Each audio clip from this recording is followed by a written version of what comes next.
افطار کے بعد کی دعا ذهب الظمأ وابتلت العروق وثبت الأجر ان شاء اللہ۔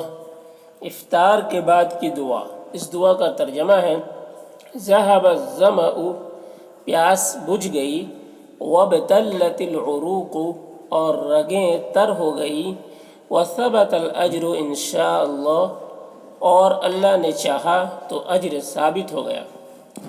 یہ اس دعا کا ترجمہ ہے، اور یہ دعا افطار کے بعد پڑھی جاتی ہے۔ ایک تو افطار کے وقت پڑھنے کی دعا ہے، وہ دعا افطار سے پہلے پڑھے، اور اس دعا کو افطار کے بعد پڑھے۔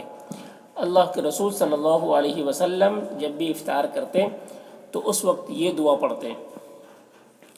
تو اس دعا میں جو ہے وہ شکر ادا کیا ہے کہ جو ہے پیاس بھی بجھ گئی اور رگیں تر ہو گئی، اور اجر بھی انشاءاللہ اللہ نے چاہا تو اجر و ثواب بھی مل گیا۔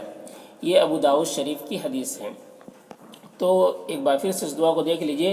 افطار کے بعد کی دعا ذهب الظمأ وابتلت العروق وثبت الأجر ان شاء اللہ۔